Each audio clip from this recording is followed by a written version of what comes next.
Est-ce que tu peux acclamer pour Jésus ce matin? Alléluia. Acclame pour celui qui t'a réveillé. Acclame pour celui qui a renouvelé ses bontés, sa grâce et son amour, l'être et le mouvement, sa fidélité. Acclame pour Jésus. J'entends quelqu'un crier cette fois: Jésus, Jésus, Jésus, Jésus, Jésus, Jésus, Jésus.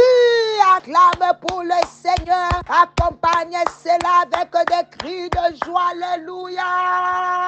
Pendant que tu es en train de l'acclamer, tu es en train de crier son nom. Je vois les murs de Jéricho tomber au nom de Jésus. Ce matin, élève tout simplement ta voix pour le louer. Élève ta voix tout simplement pour louer Dieu. Ce bien-aimé prend un temps, peu importe la durée, mais exprime ta reconnaissance et ton amour à celui qui est avec toi chaque jour de ta vie. Dieu, tu es bon, tu es fidèle, toi qui pourvois tous mes besoins. Je te loue, je te bénis, je t'adore. Gloire soit rendue à l'Éternel, le roi de rois, le Seigneur de seigneurs, le Dieu tout-puissant, le ressuscité parmi les morts, les plus beaux parmi les 10 000. Seigneur, merci pour ce matin où tu nous connectes, toi qui dis dans ta parole, deux valent mieux que un. Seigneur, ta présence est au milieu de nous. Gloire soit rendue à l'Éternel. Récemment, la Bible dit: voici le jour que Dieu a fait, qu'il soit pour nous un sujet de joie. Merci Seigneur, merci pour ce mercredi béni, merci pour ce mercredi de gloire. C'est le jour de reconnaissance, et Seigneur, de notre adoration, notre louange qui est montée vers toi, Seigneur. Dans Romains 8 et 16, la Bible dit: l'Esprit lui-même rend témoignage à notre esprit que nous sommes enfants de Dieu. Oh yes, bien-aimé, Dieu a placé son esprit en toi, en moi, afin que nous soyons saints comme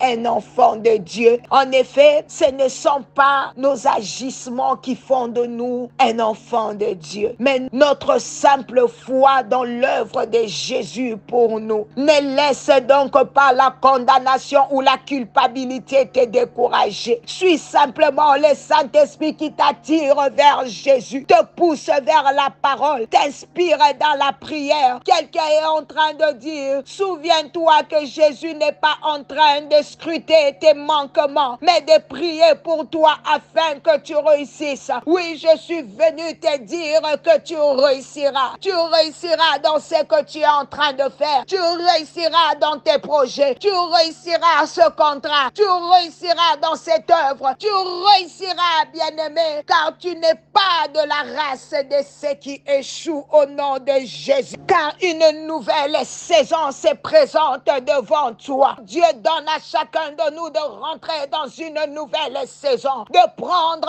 un nouveau départ. Yes, bien-aimé, sûrement depuis le début de l'année, tu as envie de faire quelque chose qui te tient vraiment à cœur. Prendre des cours peut-être, faire des formations, bien-aimé, reprendre tes études pour être efficace dans un domaine précis. Peut-être prendre des cours d'anglais en ligne. Oh, je suis venu encourager quelqu'un ce matin. Souvent, tu t'es mis une barrière, un obstacle, une montagne d'excuses. Non, je ne suis pas capable. Non, ce n'est pas pour moi. Bien-aimé, tu regardes autour de toi et tu vois des gens qui osent, mais toi, tu n'oses pas, alors que c'est lui qui est tout puissant et qui t'a donné la victoire est avec toi. Il te dit: va avec la force que tu as. Examine ton cœur, ce que tu as, et vas-y, fais un pas de foi. Parfois, nos proches nous découragent. Tu viens lui exposer un projet, quelque chose, mais les personnes autour de toi te découragent, te posent des questions. Tu es sérieux dans ce que tu dis? Tu es vraiment sérieuse? Tu crois que tu vas réussir ce projet? Non, ce n'est pas fait pour toi. Et te voilà déçu, et te voilà t'a découragé, tu ranges ton projet au fond de ton cœur et tu continues ta vie, mon bien-aimé. Oh, ce matin, j'ai une parole pour toi. La Bible nous dit que nous sommes des rois et des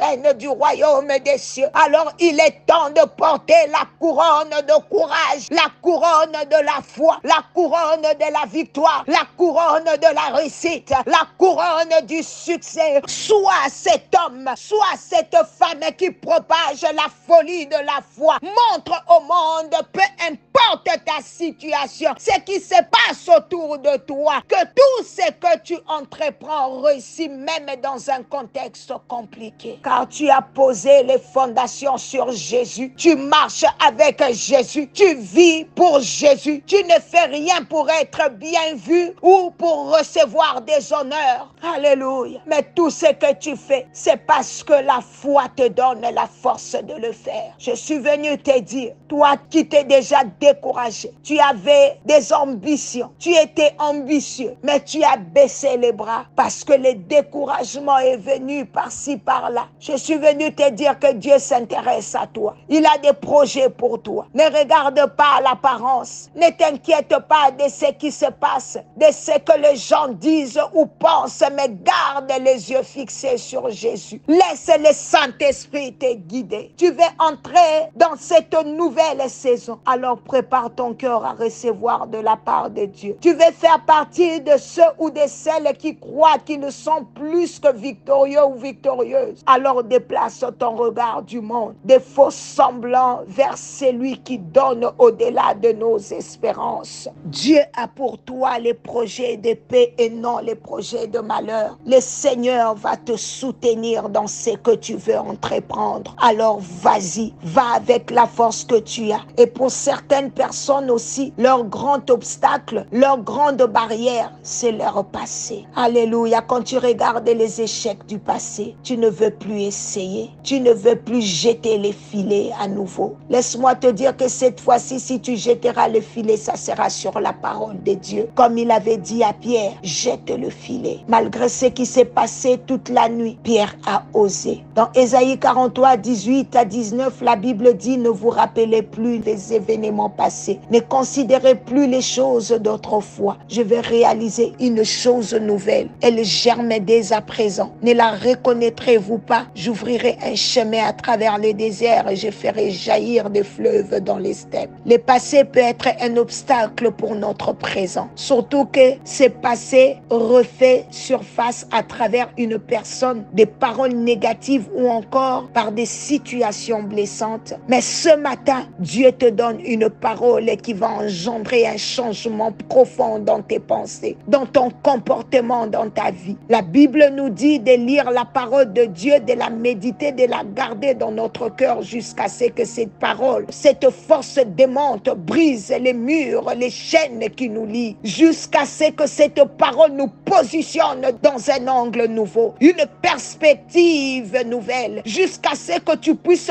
marcher par la foi. Dieu ne s'attarde pas sur ton passé et encore moins n'y porte aucune attention. Ce qui l'intéresse, c'est que comment tu te laisses guider par le Saint-Esprit pour être là où tu dois être. Dieu est capable, Dieu veut et peut faire jaillir une source d'eau dans ton désert. Donc être dans les déserts n'est pas une mauvaise chose. Au contraire, c'est un lieu aride, sec, où tu vas invoquer notre Dieu qui va ouvrir de sources d'eau financières, professionnelles, pour la santé, familiale, dans ton foyer, dans ton couple, dans l'éducation de tes enfants. Dieu m'envoie te dire ce matin qu'il a déjà mis dans la terre fertile de ton cœur par la foi une chose qui va se réaliser, qui va impacter et qui va t'ouvrir des portes, des situations. Une chose que rien pourra enlever. Dieu te donne la puissance et l'autorité. Ne regarde pas en arrière, mais va de l'avant. Laisse germer la parole de Dieu en toi. Ne bloque pas les sources dans ta vie. Beaucoup de personnes ont perdu la foi et ne vivent que par la vue et les médias. Éteins les pensées du monde et laisse la parole de Dieu agir en toi. Que mon Dieu te bénisse. Va avec la force que tu as. Essaye encore, essaye encore. Mais cette fois-ci, les résultats seront favorables à cause de de la parole, de la grâce et de la faveur t'accompagne. Que mon Dieu vous bénisse.